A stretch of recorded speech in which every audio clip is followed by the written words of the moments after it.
Well, good evening, everybody. I'd like to start out by saying that for those of you who comment and participate the most, you're guaranteed A's. Just kidding, just kidding. I'd like to first thank some people for this privilege tonight. Initially, I'd like to thank Randy Lewing and Kevin Lewing. I'd like to thank Professor Greer, Dean Wagner, for this opportunity tonight. It is a privilege to be here and participate in this executive speaking series for the college. It has been a very long time since I have been in a classroom. It has been 27 years since that has occurred for me. So, and I can assure you that a classroom is a lot more challenging than any courtroom I've ever been in. It's something that I've been looking forward to doing, and it's such a privilege to be here with you tonight. My background, as has been indicated, is essentially an attorney in private practice for the last 27 years. I did spend the first 2 years of my practice in the early 90s in San Diego, California. Having chosen to come back to this area, I've gotten a lot of people who ask, how in the world was that possible, especially this time of year, to leave the world's greatest climate year-round for the Northeast. But I have a defense. This is my home. Pennsylvania is where I grew up, and so I was able to fall back on that position, and it got me off the hook. Those 2 years I spent practicing in the area primarily of tax-related bankruptcy work. I have a master's degree in taxation. I didn't have the bankruptcy information and knowledge, but I joined a firm in Southern California and learned the bankruptcy angle and spent 2 years there doing tax-related bankruptcy work. And then I came back to Pennsylvania in 1992. And I've practiced in civil litigation and tax and bankruptcy and banking law since then. And currently I specialize in banking law and civil litigation.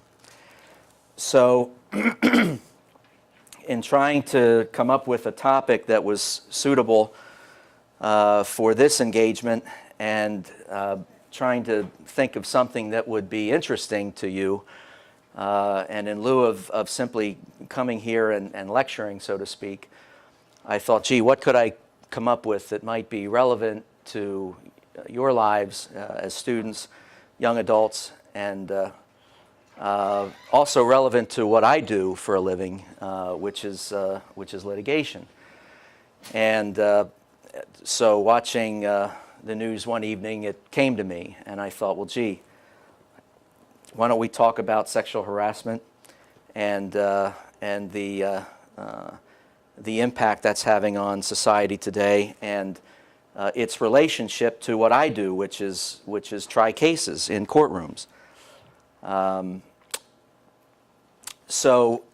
Without further ado, I thought we would just launch into this by way of a sort of a brief history on the United States Constitution. Does anybody, for the constitutional scholars in the audience, does anybody have any idea what the Sixth Amendment to the Constitution provides for? Okay. The Sixth Amendment is an amendment which provides for the right of any accuser in a criminal trial or the right, rather, of the accused in any criminal trial to confront his accusers. It is a right that is oftentimes referred to as the Confrontation Clause of the United States Constitution. The reason why I bring this up at the outset is that when the country was founded, there were, all right, that's a demerit right here for your professor. You gotta like the tune. That's right.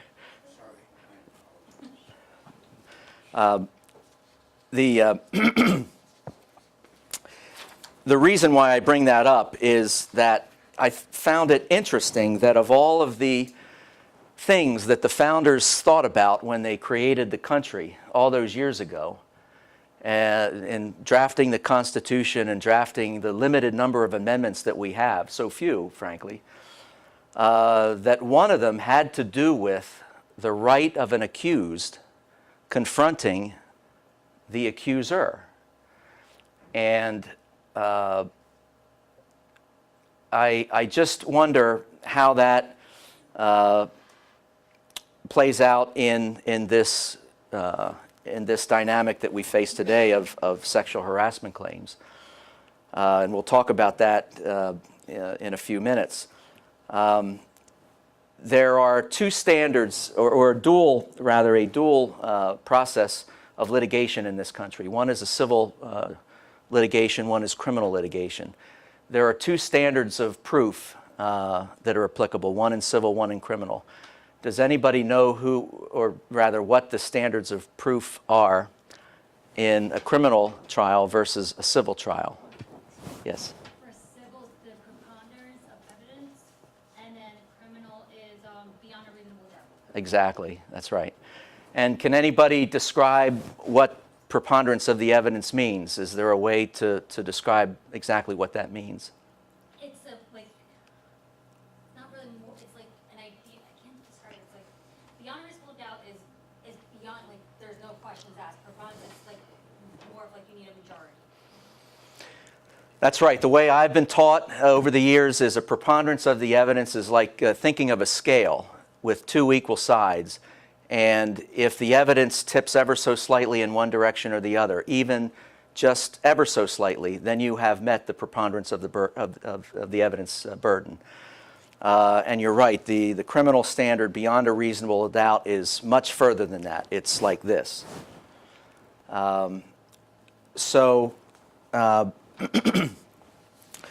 We clearly find ourselves now in a climate that has been a long time coming, and that has to do, of course, with sexual harassment claims and allegations of sexual harassment against individuals. We've seen recent accusations made that are decades old. We've seen accusations made that are recent and contemporaneous. We've seen accusations made that end careers just on the basis of the accusation alone. We've seen accusations against political figures. Does anybody, I'm just looking at the class and gauging by the ages and so forth. Does anybody remember the name Walter Cronkite?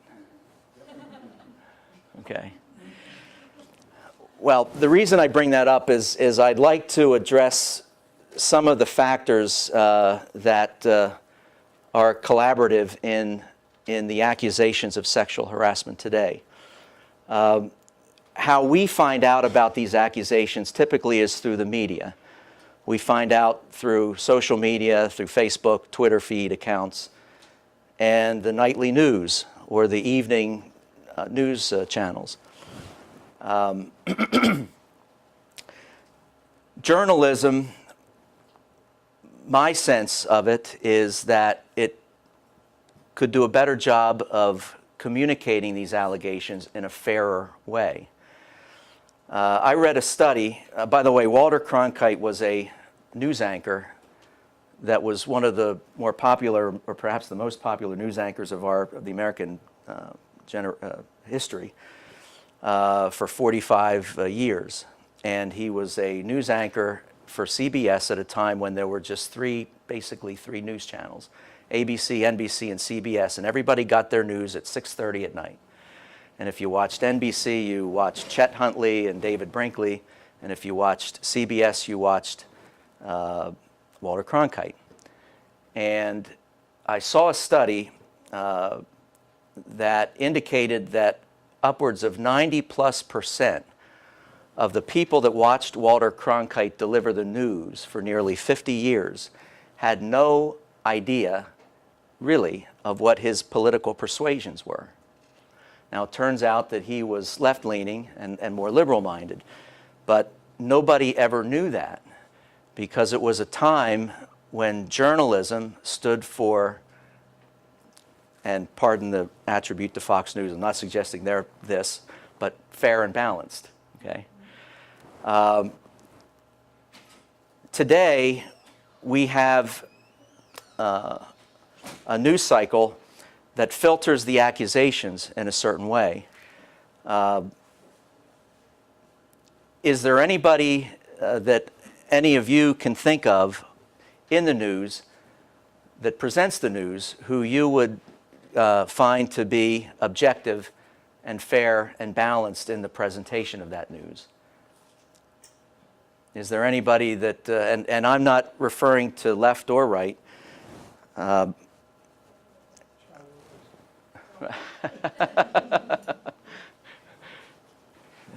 he's a topic of our conversation tonight, isn't he?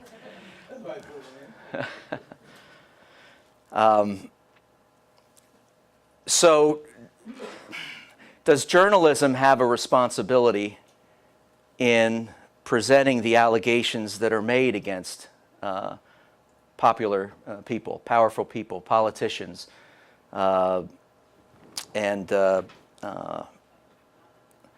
would you agree that journalism has a responsibility to perhaps present the allegations in a fairer way?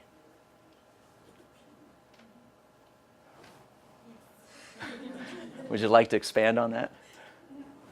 Are you a journalism student? No, management. Okay. As a trial lawyer and somebody that focuses on resolving disputes for my livelihood in a courtroom, I am particularly affected by the fact that so many people, both in public life and private life, have their lives essentially ruined simply on the basis of an accusation alone. And it occurred to me that that was odd because in any other facet of our of living in corporate world, if one company is accused of doing something wrong, they're generally sued, and that issue is addressed in a courtroom and litigated in a courtroom. And or if a criminal defendant is accused of doing something wrong, that case is adjudicated in a courtroom, and there's a disposition, and then whether innocent or not guilty or guilty, that disposition comes out. But with respect to sexual harassment allegations, it occurred to me that most of them ruin lives without the claims ever being addressed or dissected in a court of law. And I just wonder how many of those claims would survive scrutiny if they were subject to rules of evidence and cross-examination and testimony of witnesses who have been placed under oath. And I think about the Sixth Amendment to the Constitution. And again, I raise again, of all of the things that the Founding Fathers thought to be important in forming a country, one of the key provisions and protections is the right to confront your accuser. And we've got a society now that seems to cast that aside. I think part of what contributes to that is the fact that this has been a problem in American society, that sexual harassment of women, for the very most part, has been a problem that has been brewing for generations. And now it's that the Me Too hashtag movement It's all coming out. And what's happening is, I think, that it's very hard to be against protecting women's rights. So when there's a claim of sexual harassment made against somebody else, it's very hard not to defend the claim or the woman's claim. But by the same token, we have to look at the effect that it has on the accused. And given the potential for destruction of that person's life, career, family, because remember, that individual has a spouse and children and a job. Are we comfortable with the ultimate disposition of ending all of that on the basis of an accusation alone? I was reminded, talking to one of your professors tonight, about the Penn State scandal. Thought about it before tonight, but and don't let my fact that I'm a Nittany Lion persuade you in any way.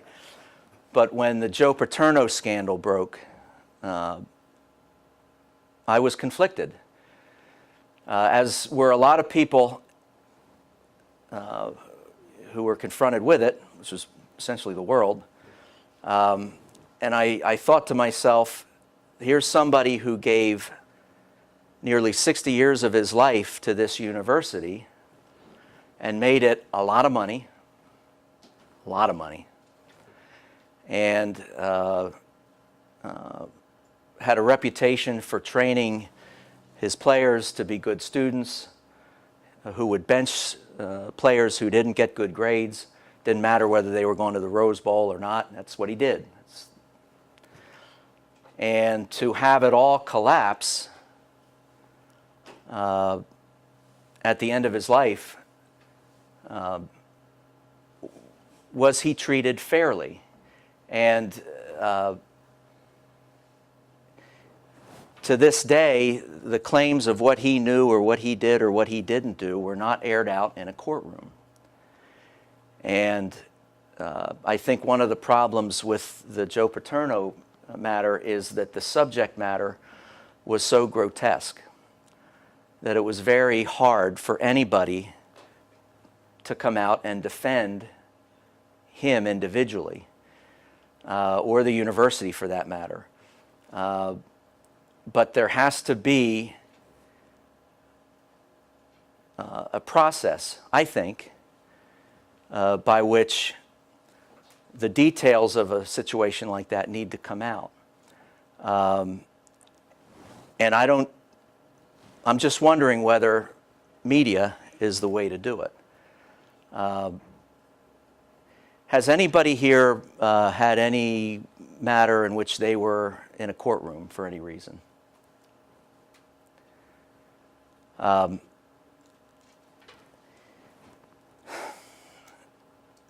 One of the things that you learn when you try cases is that evidence and allegations are tested very, very thoroughly, or they should be. They're run through rules of evidence. You file a person who's been harmed files a complaint. There's an answer filed. There are motions filed to try to contest evidence that perhaps is not to be admitted in the case. There's a jury that listens to the evidence, and there's a jury or a judge who will make a decision based on not what is presented in media or through journalists or through a Twitter feed, but in a sanitized environment where every fact and every allegation is essentially put through a ringer to test its viability and its validity.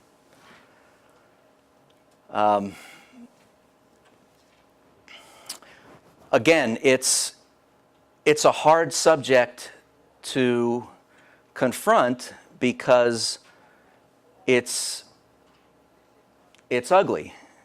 There should never be any harassment of anyone, of women clearly, of men. But when it happens now, would you agree that there appears to be a rush to judgment for whatever the cause? I think of, and I'm going to throw out some names here, and I'm not suggesting either direction here. They're political figures. But frankly, I'm not so sure that there's a distinction. There's a difference with distinction depending upon whether they're Democrats or Republicans. But you think of, Senator Al Franken from Minnesota. Nothing that he was alleged to have done was flushed through a trial of any kind. But he resigned his position as a senator in the United States Congress over that. Think of Roy Moore, who was the candidate for Senate in Alabama. This was a man who was accused of things that were alleged to have been done 35, 40 years ago when he was in his late 20s, early 30s. Allegations that had not been raised before. He was a member of the Alabama Supreme Court. He was a successful lawyer, a successful professional. He made it all the way to that level and ran for the United States Senate and was defeated, I think, by virtue of these allegations. They may have been true. They may have been true, but they may have been false because the allegations were not tested in a courtroom. There are other figures. Matt Lauer, Harvey Weinstein. President Trump's been accused of that. I want to talk a little bit about President Clinton and his scandal. Does anybody remember what his scandal was in the 1990s having to do with sexual harassment?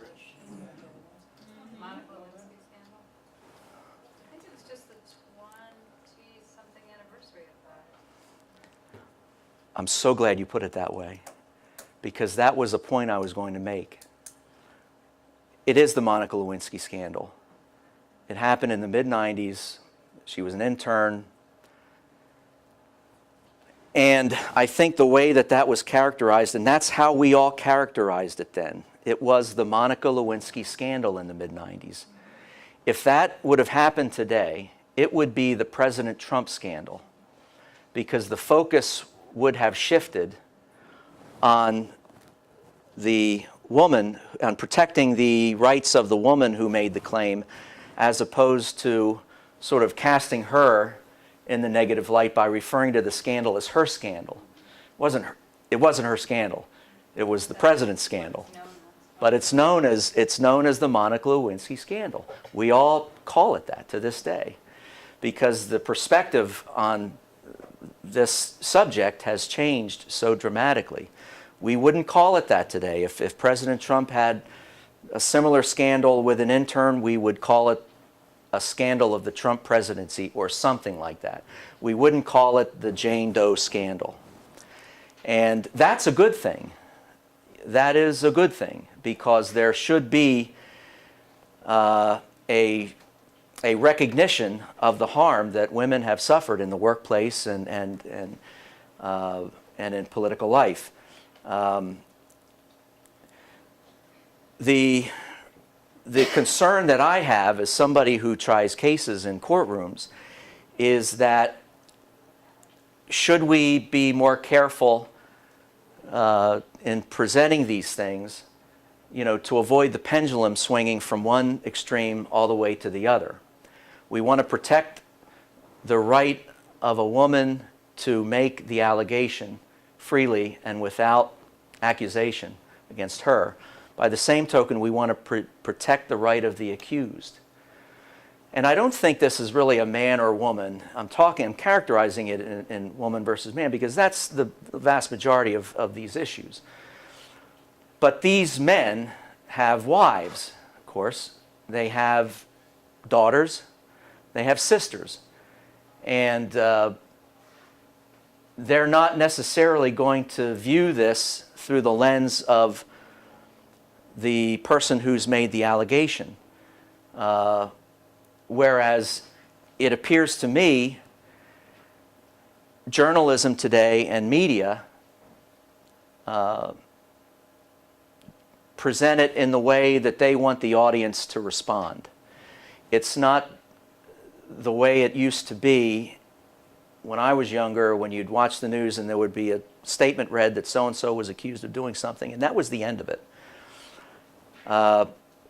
For those of you who might have a career in journalism ahead of you, you will learn this, that even in the attempts of the 6:30 news on NBC and CBS, where they try to present things and appear to be balanced, they have writers that will interject adverbs, in other words, and they'll have art or video that will be, and they'll have the lighting and the camera angles a certain way. If it's a story against President Trump, it's going to be one that's not very flattering to him. If it's a story perhaps of a political figure that they endorse, it will be a much better photograph.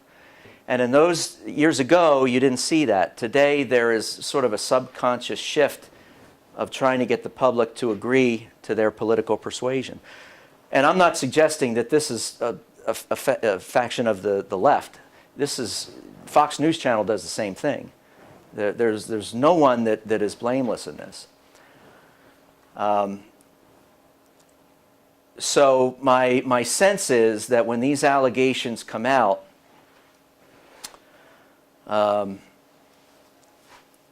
could we do a better job as journalists? Could the media do a better job of presenting these allegations in a fairer way so that there isn't immediate, condemnation of the accused?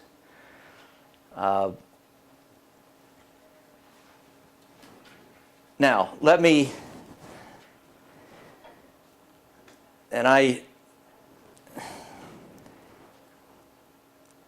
does anybody believe that there are claims of sexual harassment against men?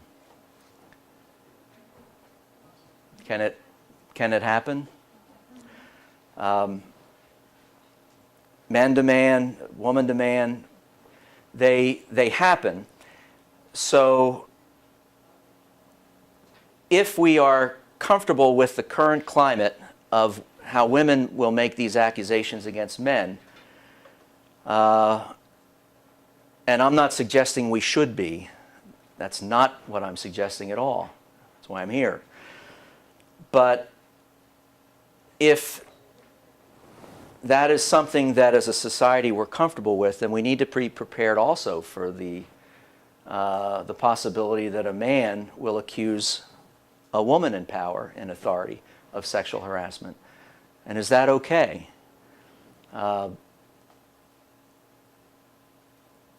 My sense is that's not okay. And I think we need to figure out a way to, again, funnel these claims through perhaps the court system or through better journalism. Does anybody have any thoughts on how, beyond what I've said, how these claims could be better addressed or how the accusations could be better handled? Does anybody have any thought on that? I don't know if they have a thought about how they could better be handled, but I just had a question. It's a statement, I guess. It seems like when you bring up all these names, like a Harvey Weinstein, a Matt Lauer, etc., it just seems like there's the story of the day or the week or the month, and then it just sort of fades away, and there's not a lot of follow-up. So it's if I'm teaching a class about X, it's like you actually have to kind of go and dig for this information. So I guess my question is it just for sensationalism? Is it, what is the purpose of all the attention on the accused and then the story just kind of fades away? Does anyone else notice that? You don't hear about Harvey Weinstein. That's done now. And you don't hear about Roy Moore either. Right. That's They're you know, and that is those are two great examples of, I think, how dangerous it is as a society that we continue to go down this road. The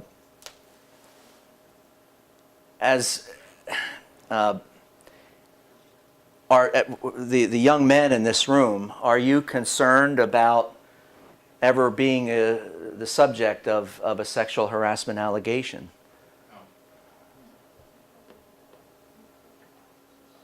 I think I've made good life decisions so far. Right. And that's the way to do it. That's the life to lead.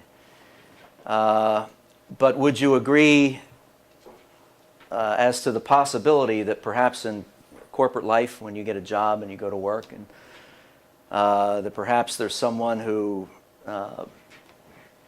doesn't care for you in a particular way and makes an allegation that's completely unfounded? I agree that that could happen. But I also believe that a lot of the men that are being accused today, like Harvey Weinstein and Senator Al Franken, and Matt Lauer, that are just quick to resign or to get fired and not fight back, is because there is some guilt. Because if there was no guilt, they would stand up for themselves and say this is unfounded. You can't have multiple women, for example, with Harvey Weinstein, accusing him, within recent time, and him not fight back to say that that is false. Then to some degree you have to say that the public will crucify him, for lack of a better term, and of course it's never going to go to a court because he wants it to go away, especially out of the public eye. If you're not guilty of something, you're going to fight what you're being accused of, in my opinion. And being in the media and being a journalist or a broadcaster, your whole name is your reputation. So you're getting these allegations again. Women are making these allegations as you. I don't understand why they wouldn't want to fight back, because that's your reputation on the line. Your whole career is your reputation, and they should try, if it's not true, because they could sue back for defamation, for slander, but then they need to prove it. So if you're not going to fight back, like what you said, there might be some guilt there. Well, is it possible that the reason they're not fighting back is because they're facing an avalanche of public opinion against them, and that it's not going to make a difference, and that the path of least resistance is to just acknowledge perhaps a wrongdoing that may not have occurred because it's the easiest way to get through it? I don't disagree with what you're saying, and that's the world I'm in. That's the world I live in. If somebody comes to me and says they've been accused of doing something wrong and so forth, or they've been sued, I go to court with that. I go into a courtroom with that. And those claims are aired out, and sometimes they're valid and sometimes they're not.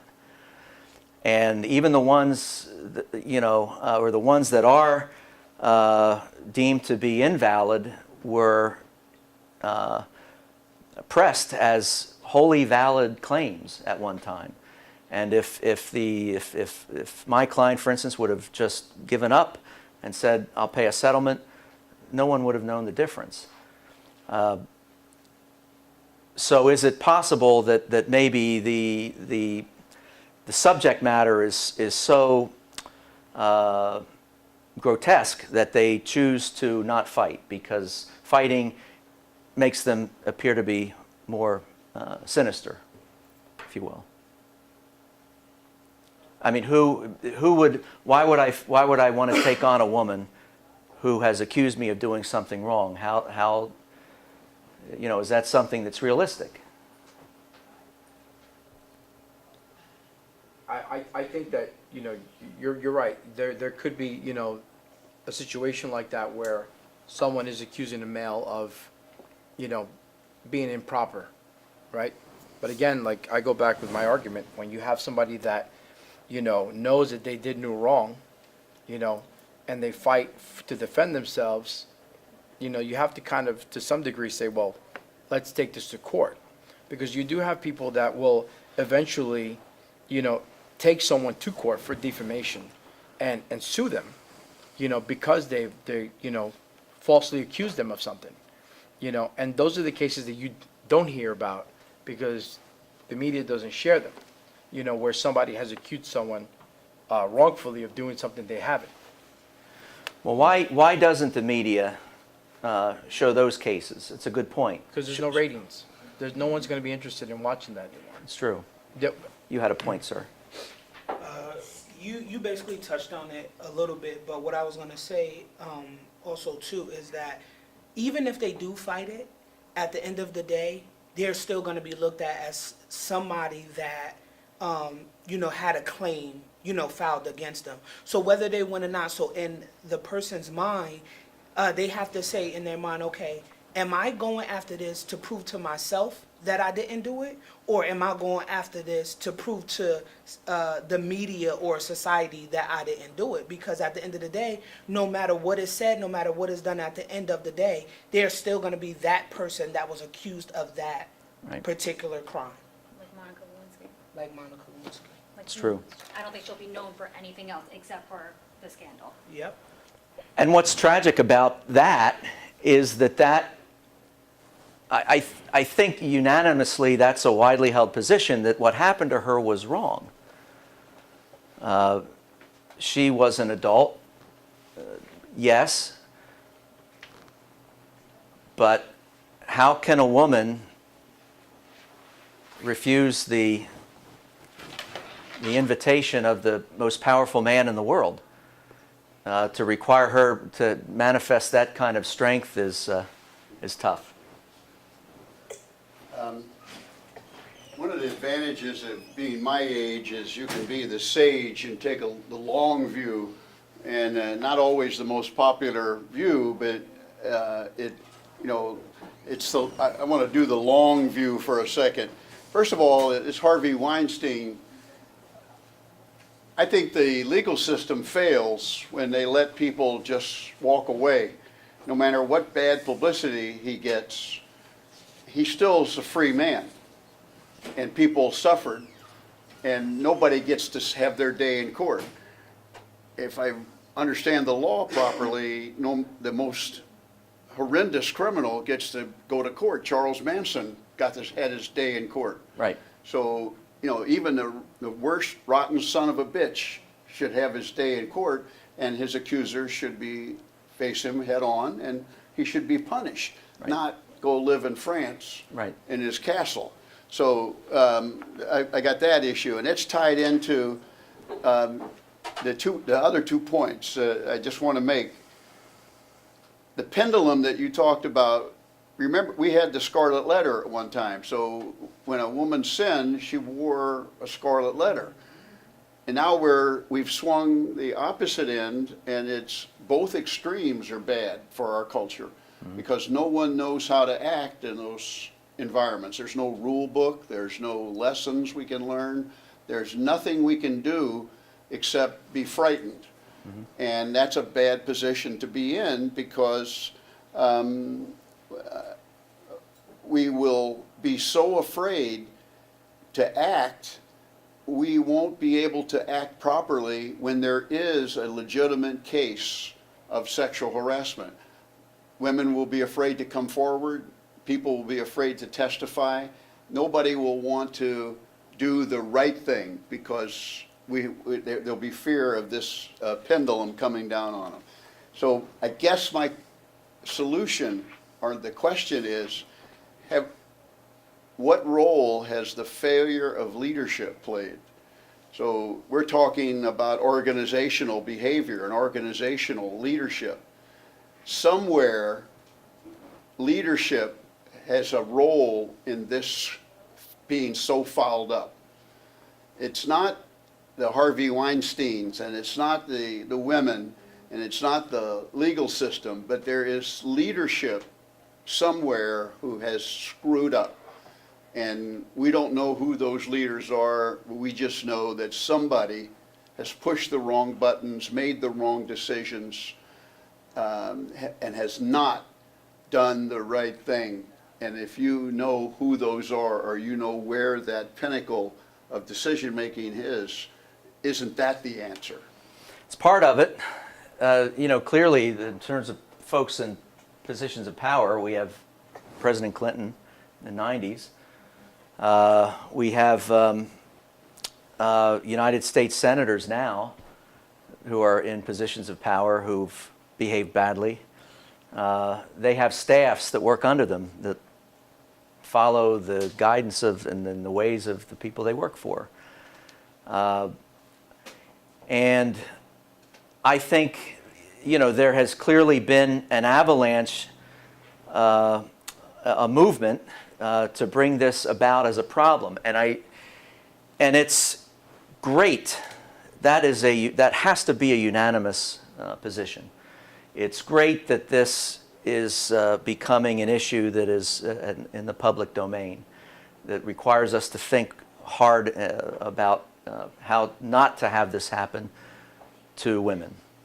The problem is, however, that in the zeal to have this issue addressed, we seem to be on a course that takes out one of our founding protections, which is the right under the Sixth Amendment of the Constitution to face our accuser.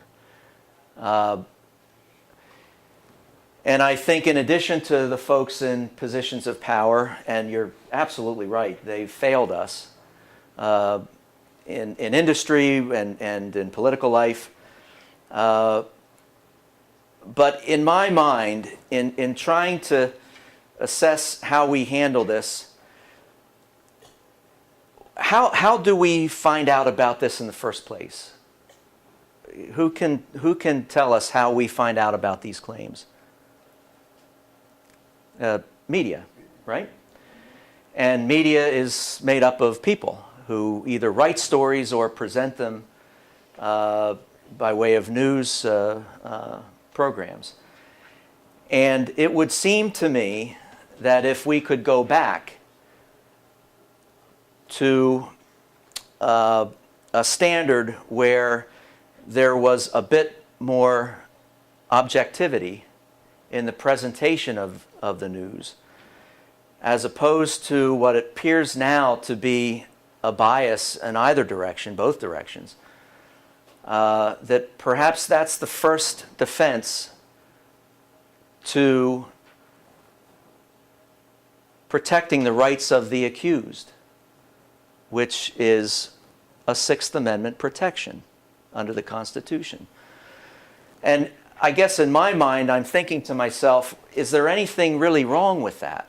Because if the claim is valid, then won't it be proven as such in the only system of justice we have in this country, which is a courtroom? If the claim is proven to be invalid, then we'll find that out. Unfortunately, to your point, once the claim is out there, it's awfully hard to retract it. And it would seem to me, would it not, to you, that that's all the more reason to temper the broadcast of this, of these claims, and have them aired in a courtroom before people resign or quit their positions or are ruined or their lives. And the subject matter, again, going back to the Paterno scandal, was so extreme that it's hard to, politically, in terms of political correct speech that we have so much of today, it's hard to fight against that because the subject matter was so horrible. But in spite of the fact that the subject matter was so horrible, are we okay with having one man judged on that event so that that's how he's remembered, and that all of the good that he did before that is completely disregarded? And I'll say that with Senator Franken. Was a senator and for many years, and to his supporters, did a wonderful job.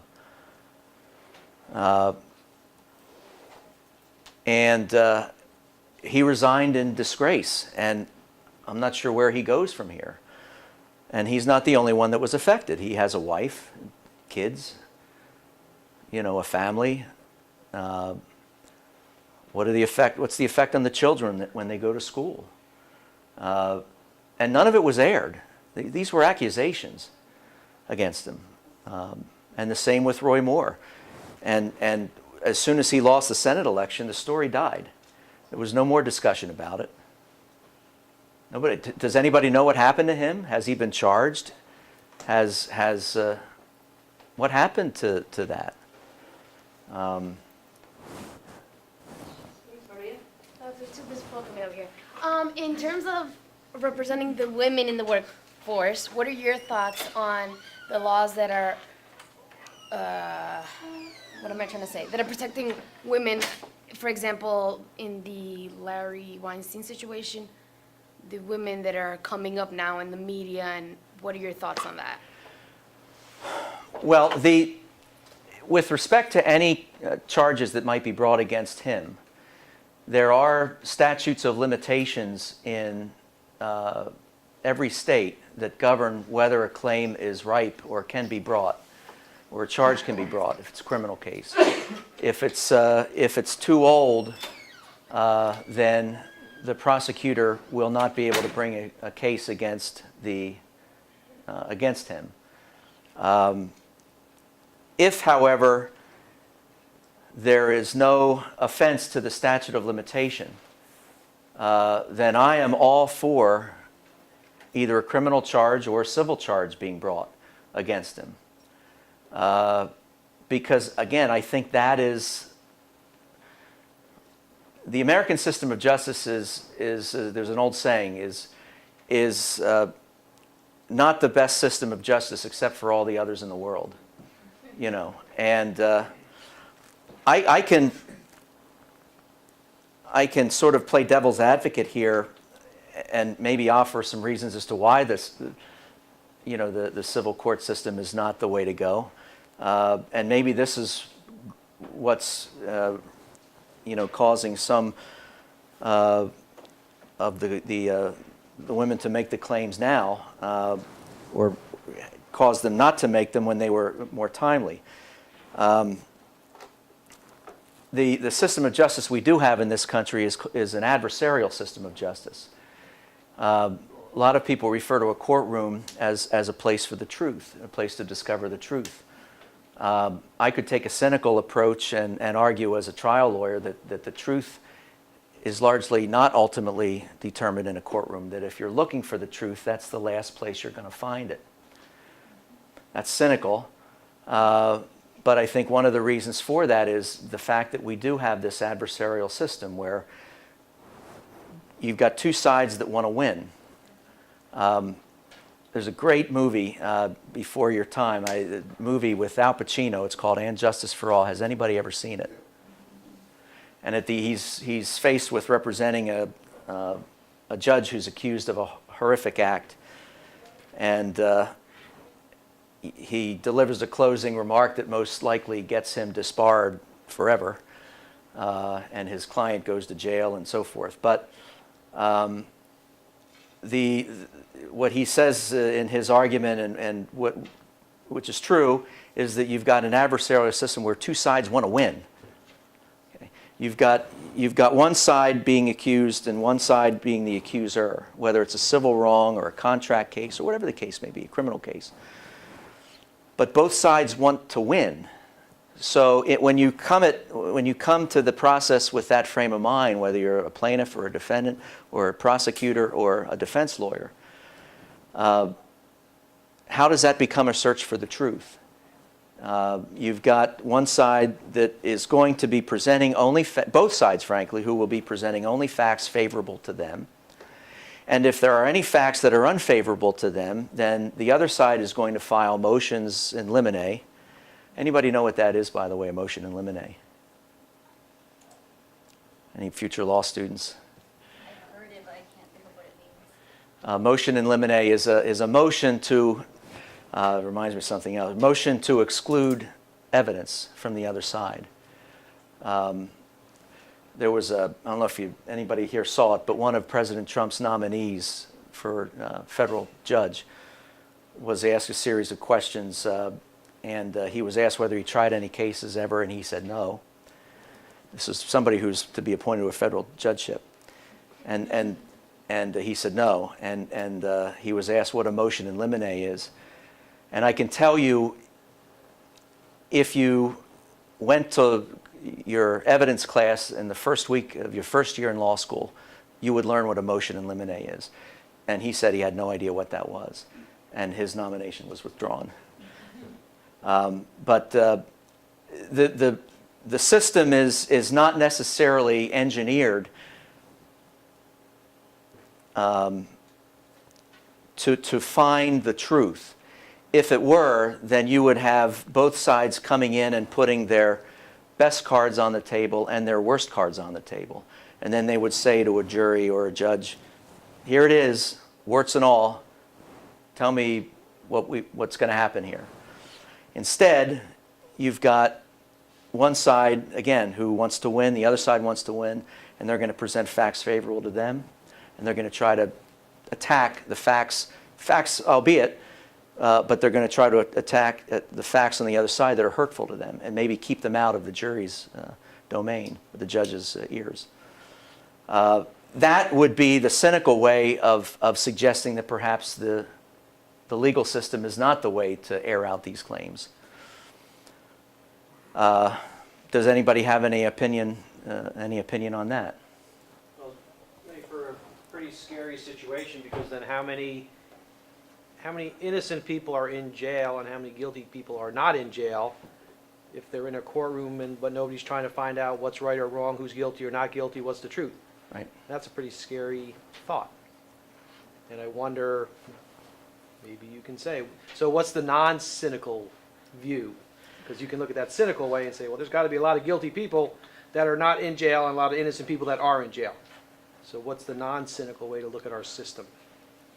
I think the non-cynical way to look at it is to suggest that, consistent with what the framers themselves had written into the United States Constitution by way of the Sixth Amendment, that the legal system, the court system, whether it's the criminal justice system or the civil court system, is still the best place to air out these kinds of issues and to have them sanitized through that process.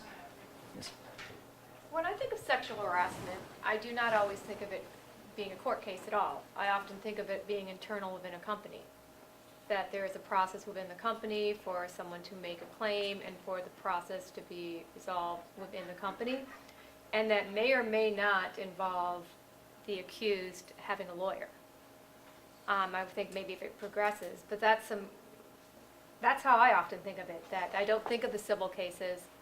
I'm thinking of it in a place of employment where there's a process, you're supposed to go to HR or go to your supervisor, and then there might be some type of learning in place that the accused will be, if they determine that was inappropriate. What are your thoughts on that? Should we still have a process in place within a corporate setting, or should it go to the legal system?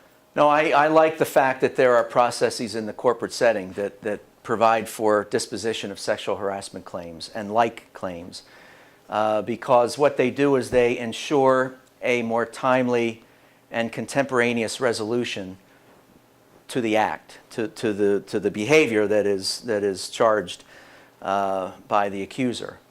It allows for a quicker process to resolve it. It also protects the rights of the accuser in the sense that there are whistleblower laws, typically in most states, that prevent an accuser from losing her job or his job simply by making the accusation.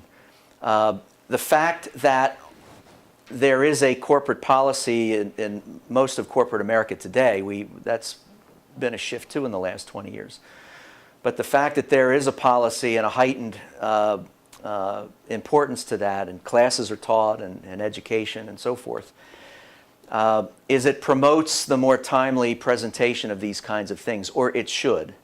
You're less likely to see someone who has been sexually harassed withhold that information for a time, whether it's months, years, decades. You're more likely to see them present that claim in a more timely manner because there is a process in place in the company to address it, and expeditiously. So one of the best things to come from this movement is the implementation and the heightened implementation of sexual harassment policies in corporate America. It's not going to protect women in all cases, but it's going to add protection, and that's perhaps as much as we can do, and that's important.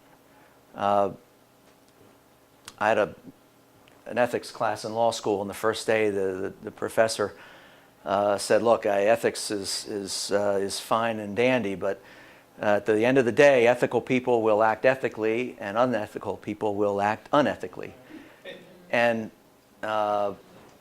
so there are always going to be, particularly in corporate America, bad actors who are not going to follow the sexual harassment guidelines of their company, their corporation.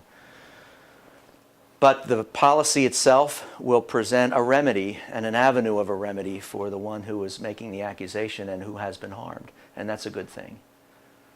And I think in that process, again, unless the conduct rises to a level of criminality, I think that's a perfectly acceptable process that does not necessarily warrant the invocation of the justice system, of the civil court system or the criminal court system.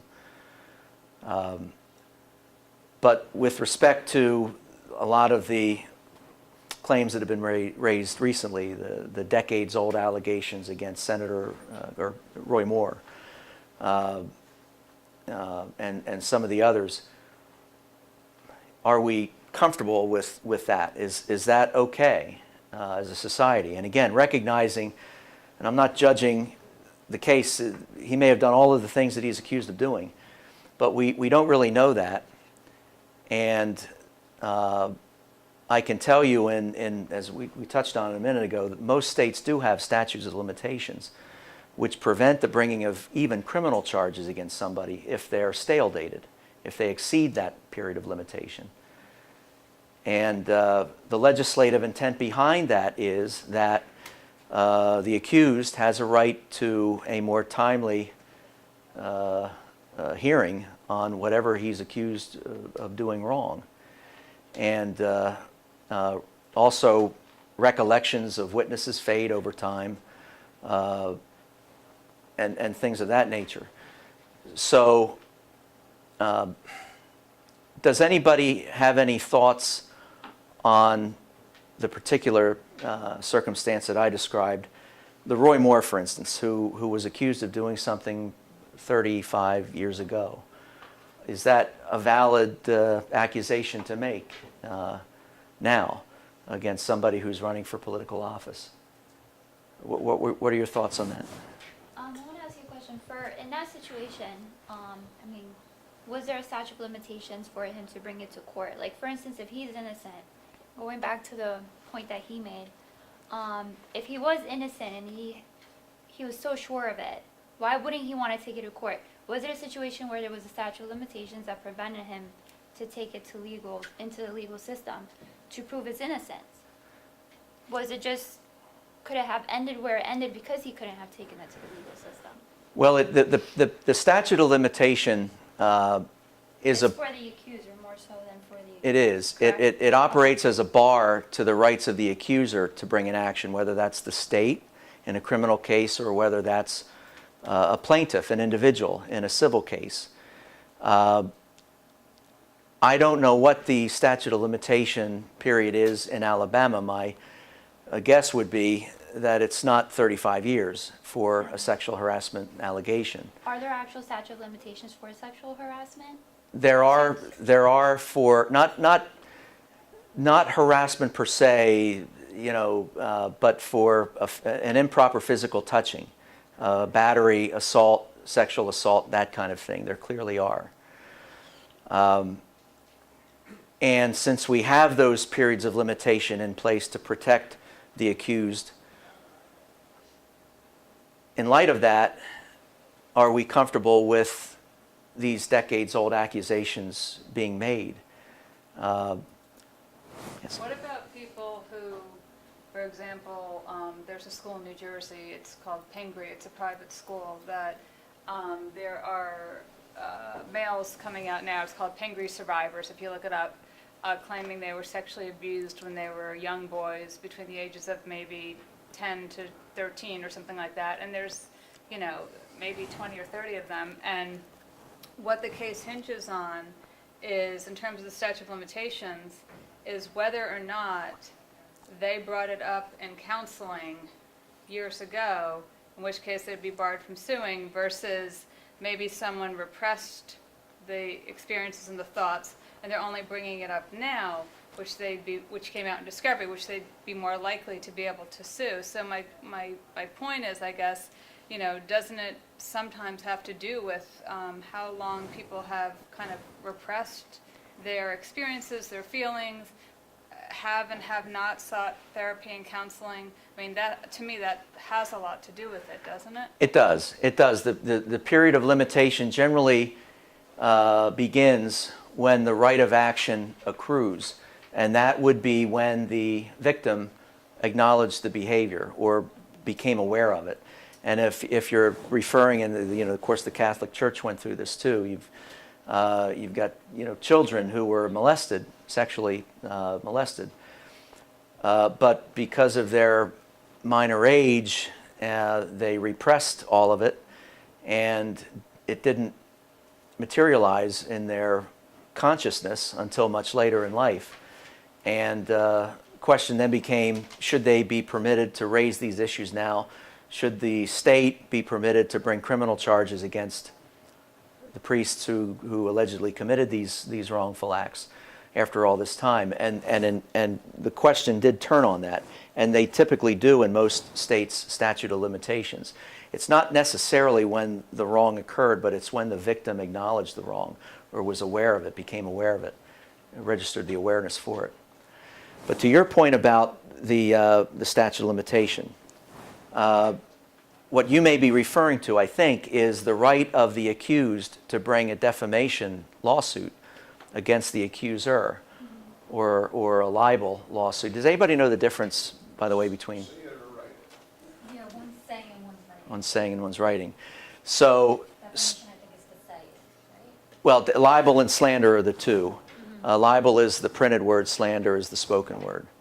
But are we comfortable with, for instance, if you woke up tomorrow morning and you saw on the news that Roy Moore brought a defamation lawsuit against his accuser, that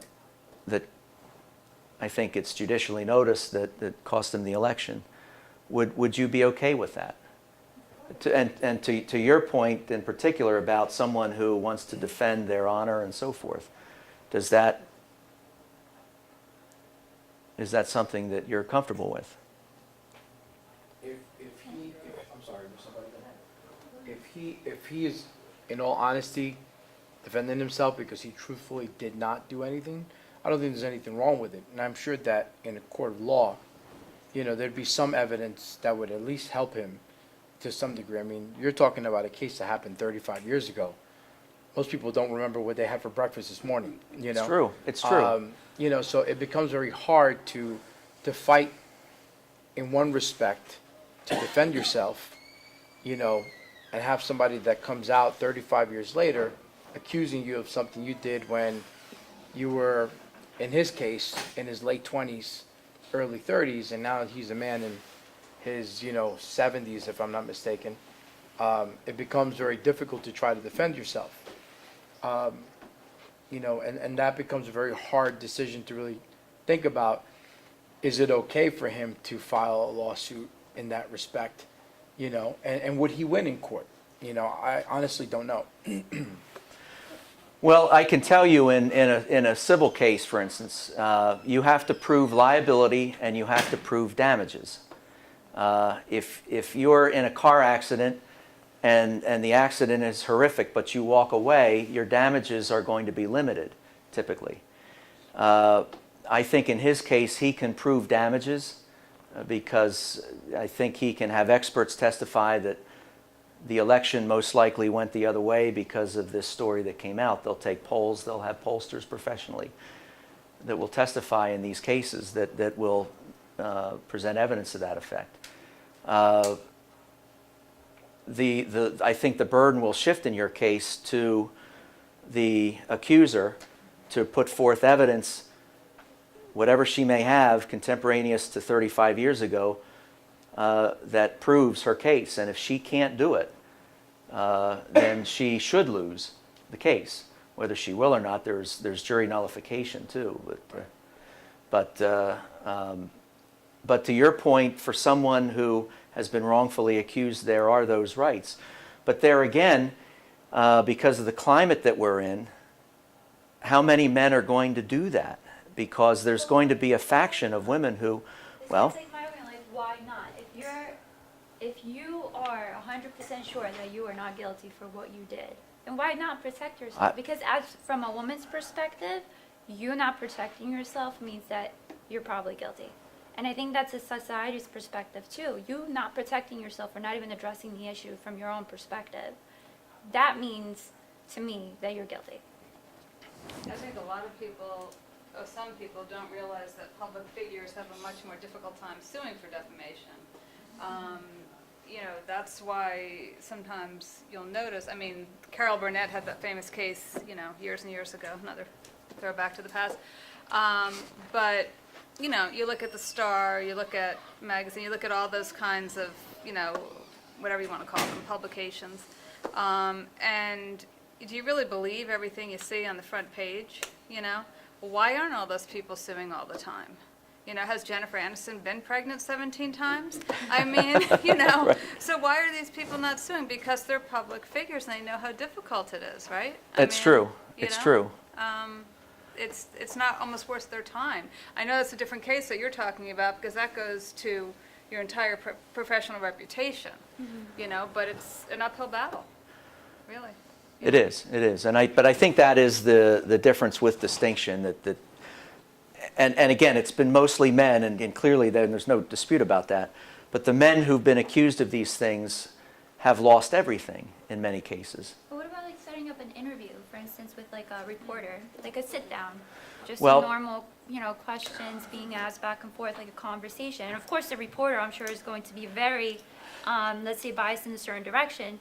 But then a good reporter may just question things in a certain way that may open both topics or both. Well, and isn't that a different- good point? And doesn't that suggest that maybe the role of journalism has a bigger role here than we thought? I was a journalist major in college, and the first thing they teach you is you have to be objective. That's your whole thing. They teach you to be objective. They teach you to not persuade and deliver the facts. And do you see that in the news today?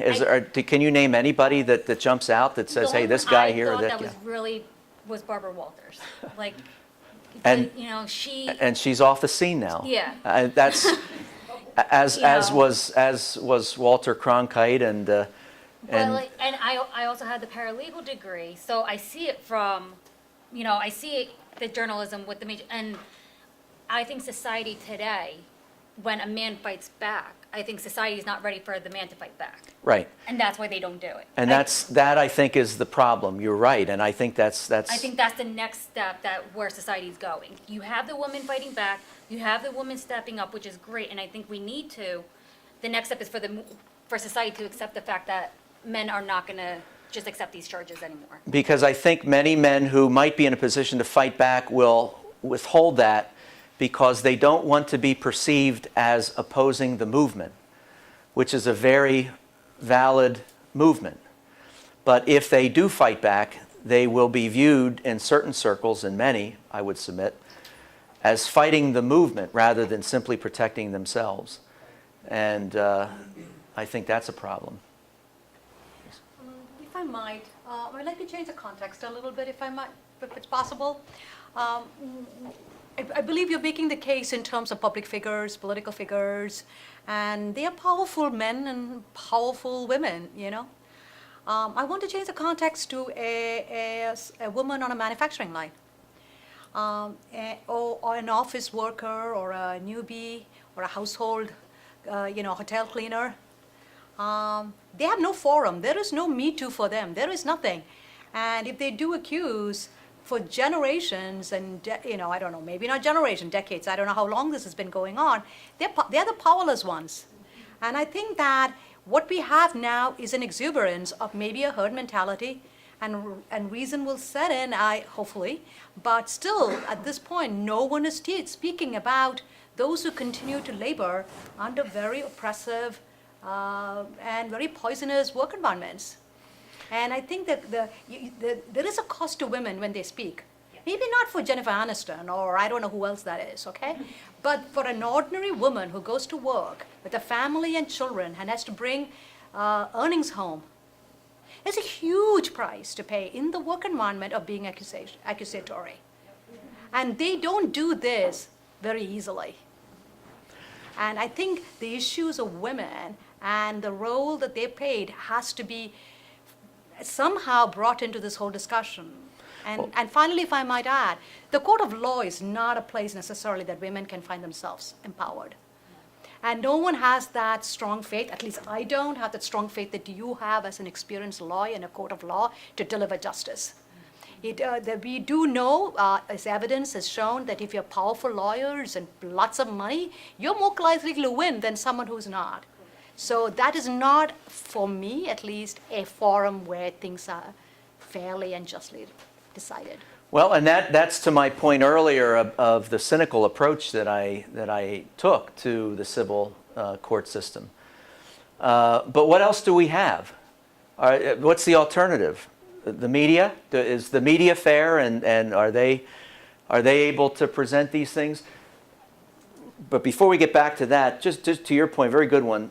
That is why it's so vital that private industry have effective and buttoned down sexual harassment policies that provide the right of someone working on a line, a woman working on a line, to bring to the attention of her superiors any wrongful conduct, and that the claims are addressed expeditiously and fairly. It's so critical for that to be done. And I think that is the way to protect those women who are in private industry that you've described. Yes?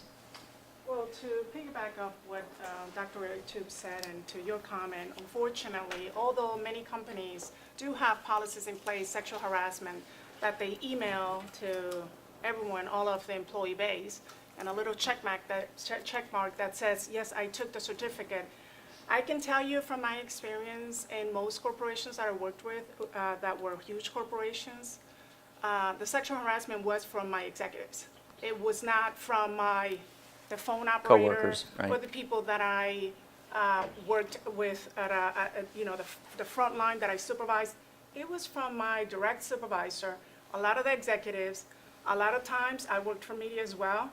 It came from a very powerful, the main news anchor. And the question is, who's going to believe me?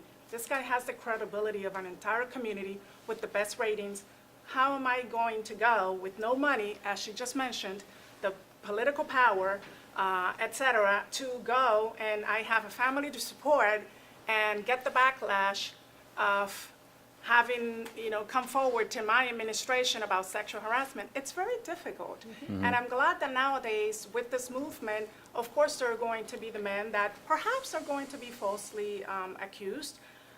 We don't know that, but I can tell you, most of the examples that you used earlier, and I don't know if you mentioned when I had to leave the room, the Larry case with the U.S. Gymnastics, there have been plenty of witnesses and women that have had to endure the pain and the suffering of not coming forward for precisely the reason of thinking they may not believe me, or they're going to think that I'm falsely accusing this person because this is a powerful individual. And I think that society as a whole, not only do we need to take it from a holistic perspective, but also to see the trend and what has been going on and the pain that women that are now coming forward have had to endure silently. So personally, I'm glad that this is happening. I'm going to be biased because I have been sexually harassed. I don't put it in social media. It's a very personal that I decided to share now, but I can say that most men, if you're, as Arturo mentioned before, if your character is one in employment, and I can use my husband and my sons, you are raised adequately and respectfully, although it could be with families that are probably being men that are probably raised in a good household as well. I don't know that factually, but I can tell you my sons, they were raised to be young men to respect women, and I can guarantee you that it's that. Don't know that they will be, who knows, sexually accused. I highly doubt it, though, because their character speaks for themselves. They're very respectful men. My husband is a respectful man, and he is known, and the reputation in the community is that he's a respectful man, and the likelihood of a false accusation coming up against someone like that, I think is very slim. Well, a couple of points.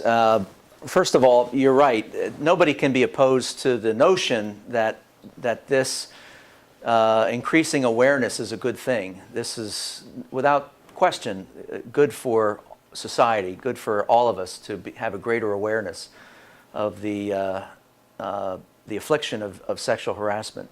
And it's become an epidemic, and it's reached a state where we're all faced with it, and we clearly have to do something to stem the tide. There's no doubt about that.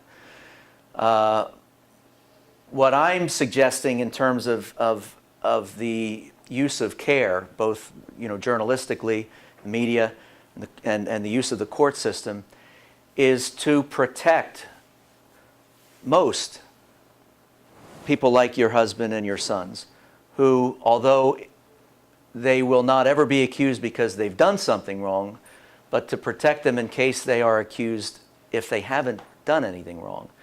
And we need to be mindful that that happens, maybe not often, maybe a lot. I don't know. We don't really know for sure. But there has to be, I think, an awareness also to protect the rights of the accused rather than simply subject all of them to this mentality, sort of the lynch mob mentality that they must have done something wrong because they're accused. And they therefore have to lose their livelihoods, everything that they've ever worked for. Some of them deserve it. There's no doubt about it. Well, considering the pain that the women have had to endure. No doubt, no doubt. But there may be instances where the accused has done nothing wrong. But you're not going to know that through a Twitter feed or through the nightly news or from Fox News Channel or from MSNBC. You're not going to know that. And what is the most trusted way to try to get to the bottom of an accusation like that? Well, in this country, we have a court system for that. And it would seem to me that perhaps that's where these claims need to be raised and aired out. But in the court system, you have statute of limitations, right? How do you approach something that is not necessarily open to you? It's not an open door for anyone. If I have a problem in my office, I can go through my organization, but I can't approach the court system. I mean, I don't see the path for a woman.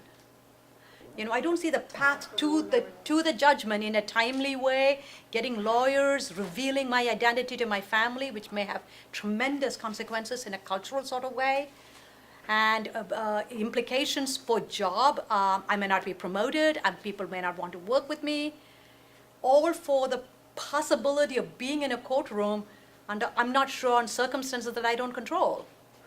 But are you referring to a corporate environment?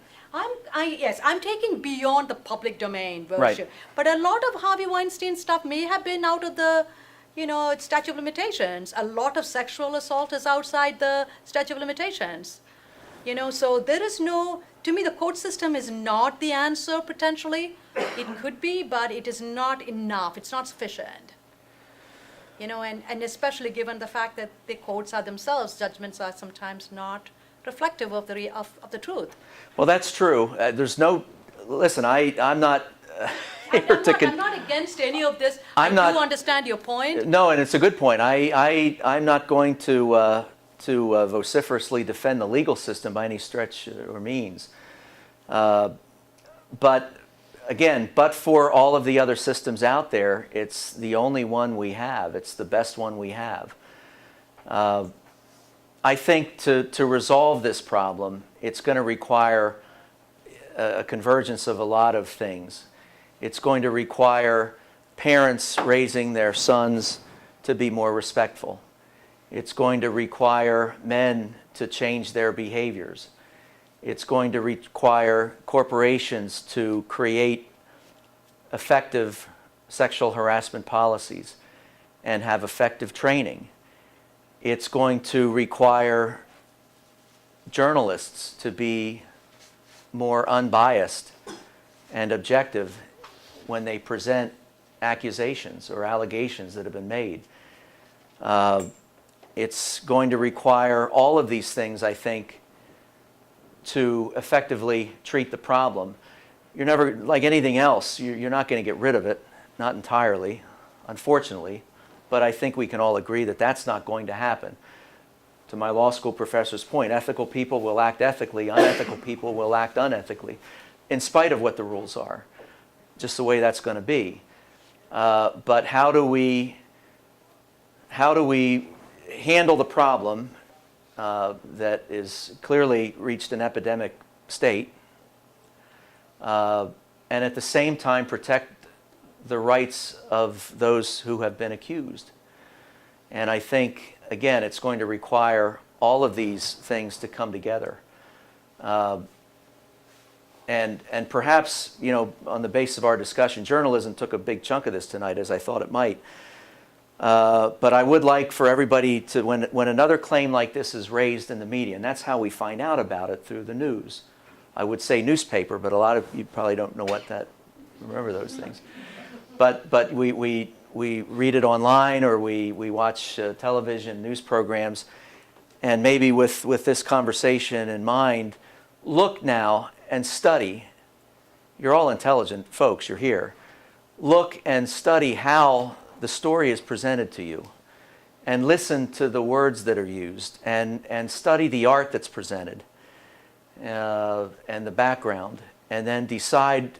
Maybe the light bulb will go on and say, wow, that's not really fair how that was done, and it will be, in many cases, depending upon if the accused is a Republican or a Democrat, or if it's MSNBC or Fox or whatever.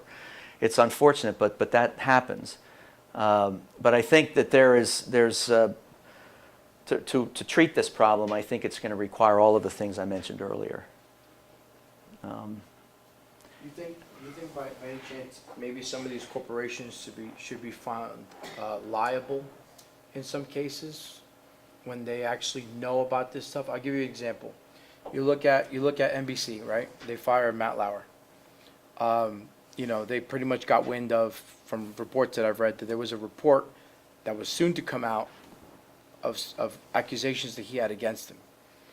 They got rid of him basically overnight. And you look at Fox with Bill Riley.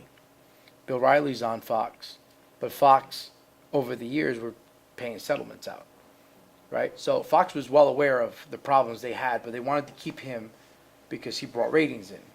So they'll pay off, which goes back to what Ida was talking about, when you have a powerful news anchor. Now, neither guy went to court to defend themselves or has said that they were innocent either. But at the same time, you look at two different corporations. One got rid of the problem as soon as they found out, if this is the truth, right? And then you have another one that let it linger and just kept paying off and paying off. Do you think at some point that company should be liable for something and should be fined in some respect for knowing that? I mean, again, They paid settlements out, which means that these people have to be quiet. You know, they have penalties if they do talk. But when you start paying off settlements, it's because you're trying to let, to some degree, a problem go away. You know, if this went in front of a Senate, there really wouldn't be too much protection. You know, maybe in an open discussion, they complete the fifth, but behind closed doors in the Senate, you know, they would have to talk, whether they want to or not. So do you think that corporations should also be held liable, you know, in the sense of they should pay fines as well for these problems? I think it's dangerous to create a scenario where the state can bring an action against a corporation for behaving in that manner. What I think is an appropriate or more appropriate remedy is for, in the Bill O'Reilly case, where Fox was paying settlements over the years. And you're absolutely right, I don't think that can be disputed. He was the highest ranked cable TV show for 20 years. Made a lot of money for Fox, and they wanted to protect their brand and keep him on the air. I don't believe that it's suitable for the state to step in and bring an action against a private corporation for that kind of behavior. Instead, what I think ought to have happened is, in that case, whatever caused him to be fired, somebody made a claim, or several women, I'm not sure what the story is on that, but they clearly should be in a position to recover a large sum of money against the network. And that's something that I support, because for the reasons that you've said. If those women can prove that Fox had knowledge and they kept him on the air anyway, and they kept him in the hallways of you know, down the street from NBC, Rockefellers, they have culpability there. And I think that is something that they should pay for. But I think it's a slippery slope, if you will, to allow the state to come in and bring an action against a corporation for that kind of thing. It's my opinion. I just think that if the state did come in, or the government, the federal government, whichever level you look at, you know, once you set an example, you know, you start giving a corporation now more liability to then help out those people at the bottom, those women at the bottom that don't have a voice, to you know, have a better setting at work, you know, because they know that there is more protection for them out there than, you know, just that they can say something and next day, you know, they get risked of getting fired or demoted or removed from a job, or, you know, if they're full-time, they go to part-time until they weed them out of out of a job. You know, that's why I bring that up about going after the corporation as well, you know, to have better, higher standards. It's a good point, and it's a laudable expectation. My personal opinion notwithstanding, it's a good point. It could work. On the other hand, you look at companies like Chase, for instance. You know, every other year we hear a story about how they've alleged to have defrauded people and signed up credit card accounts for customers that never signed them up. And that's fraud, and the Justice Department gets involved in those things because it's criminal fraud. But they pay billion-dollar fines every other year, and yet we still seem to see, not to pick on Chase, but we seem to see banks like that continue to, you know, find themselves, you know, committing acts that they shouldn't be committing, and they're not so sure that there's been a deterrent effect to them. But again, that's my life in the banking world. You know, this subject is tough. I don't think there's any one clear answer to it. Sorry, no problem. She goes first. Thank you. And I agree with you. I knew you'd say that, so thank you. And I agree that it's a tough decision. However, I feel that, as Arturo mentioned, perhaps having some policies in place and more, some sort of, you know, the fines or law in place that is going to protect more those victims of harassment, whether it's a woman or a man, as opposed to putting our energy into or working more and giving men more rights to do what they've been doing for decades. You know, Absolutely, and yeah. Some men, I'm not saying no, but those that have committed the Sure. the sexual harassment, who have actually been the aggressors. So I think that, you know, it's something that does need to change in corporate America, because it's something that is prevalent, and there are a lot of women that are victims of it. Perhaps now that, you know, it's probably ceased somewhat. Now the men that see this movement going on, but the fact is that it is in corporate America. People see it. Unfortunately, it affects employees as well and coworkers that are afraid to come forward and speak up for this woman who is being harassed or being touched, you know, inappropriately. So I think that companies also need to be proactive, or should be proactive about if they see something where employees, other employees that maybe witness it, also have some sort of protection to feel confident and to feel that it's okay to come forward and speak on behalf of this person who may be afraid to speak up because they're afraid to lose their job or afraid of retaliation. Absolutely, So yeah, absolutely. that's my opinion. It's a widely held opinion, by the way. I think going back to the Bill O'Reilly case, when they were paying the settlements to the women, they can't, part of the settlement and part of the payouts was the women they cannot bring any charges against Fox or Bill O'Reilly. And I watched one interview on it, and the woman, she had her lawyer next to her, and she's like, I still can't, like, they would ask her questions, like, I can't respond about this. Like, there's certain things they still can't, they have the disclosure statements, they can't talk, and part of keeping them quiet is like, okay, then you're not gonna sue us, which needs to change too. Like, if you're gonna change those rights, you need to change some, they need to change some policies, and I think the fact that NBC took the step and took the initiative to fire Matt Lauer was a step in the right direction. They're showing, like, you know what, we're not gonna tolerate this. If you don't wanna bring the government in, let the corporations, if you're gonna commit this, then we can't be part of it. And it's like, it seems like NBC, to play devil's advocate, is not gonna tolerate this now, because now is the time when it shouldn't be tolerated. Whereas 10 years ago, they were tolerating it, and, you know, there were, you know, clear examples of him at public, you know, roasts and things like that, making disparaging comments, sexual innuendos, et cetera, and nothing was done then because the climate wasn't right for it. Today, it's almost like you're saying, is it the movement that's, you know, bringing everyone into the herd, or whatever you want to say, or are companies really, you know, thinking about it differently? I mean, that's the question. It's like they're just doing it because it's popular opinion to do so now, almost. I don't know. That's how it seems, anyway. It's You know? true, yeah. But they're not afraid now to speak up. Because we're talking about, it's almost like a perception game. Because back then, if a woman came out and said something, she was either fired, let go, was hidden, no one talked about it. Whereas now, whether it's the media that gets hold of it, whether it's the corporation, in some shape or form, the issue is being addressed. So you have all these people, all these women from the past, now not being afraid to speak up.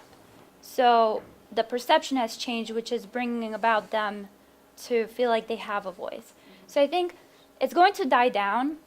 All the past accusations will come out, but then going forward is going to build a platform for women not to be afraid to speak up immediately. And not rather necessarily than wait holding it in and decades. speaking up 30, Right. 40 years later. So as a young woman, for myself and for my sister, for instance, if I was sexually harassed at work, I mean, I would either walk out of there, punch the guy in the face, or, you know what, that's just me. I wouldn't be afraid of doing it. Sure. And I know my 19-year-old sister would say the same thing. But women in the past did not react this way. They were afraid. I wouldn't care if I lost my job. There's always another one, to be honest with you. And I could build my career anywhere. But back in the day, you didn't have that feeling. You were Yeah, afraid. because it wasn't even identified. When I had my first job in the late 80s, there wasn't even sexual harassment training. No, Yeah. no. I mean, it didn't even exist. So, There wasn't it was normal behavior. right. It wasn't set aside as separate behavior. It was part of the corporate environment.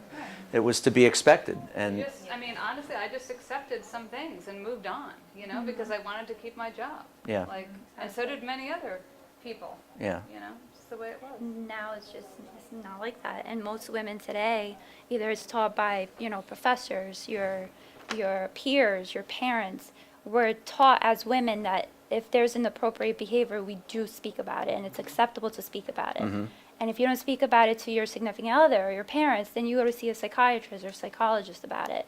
In some shape or form, you're addressing the issue so you can move forward with your life.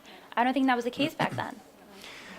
And that's probably the best byproduct of the movement, that it empowers the, women and victims to come forward. It gives them a forum, finally, after not having one for generations. And that's a good Every thing. movement is ugly. Every You never movement is have pretty ugly. movements. It's true. You have falsely accused, you have situations that are not pretty, but in the end, the results are positive. And I think bringing about the right balance is going to require all of the things that we talked about earlier. Doing as much as can be done journalistically to remove some of the sensationalism out of a story that breaks, and trying to present it in such a way that would engender a fair-minded review of the accusation. That was journalism a generation or two or three ago. And my sense is that they're a large part of the problem today, frankly. There's another constitutional protection saying that it's better that 10 guilty men go free than one innocent be convicted. And that's, I guess, I'm not suggesting that's good here, but it goes to the Sixth Amendment right under the Constitution that everybody has a right. Every accused has a right to face their accuser and have essentially a day in court before they have loss of life, liberty, or property. And as important as the movement is, we do need to carve out some concern for the accused insofar as we want to make sure that those who are accused are not done so unjustly and that they don't lose everything they've ever worked for on the basis of an accusation alone. Because again, it's not just man versus woman, but that man would have a wife at home and he may have 3 daughters at home. And so it's an important balance, I think, that we have to become more mindful of. Tough problem.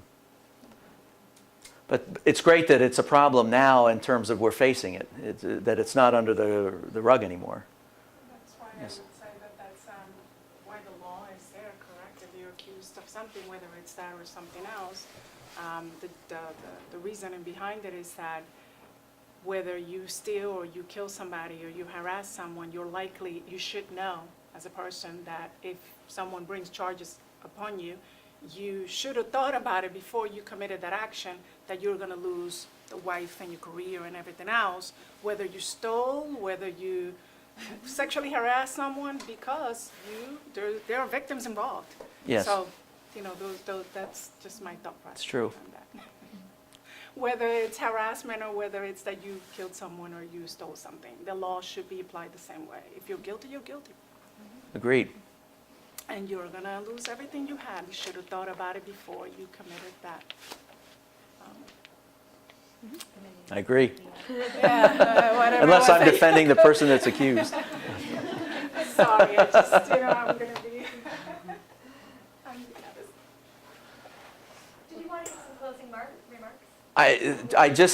I'll just wanted to take a moment. I know we're over time. I wanted to thank everybody, Professor Greer, Dean Wagner, the university, everybody for allowing me to speak to you tonight. As I said, I'll restate this because it's even more significant now than it was when I first said it, but this is a lot harder than any courtroom I've ever been in.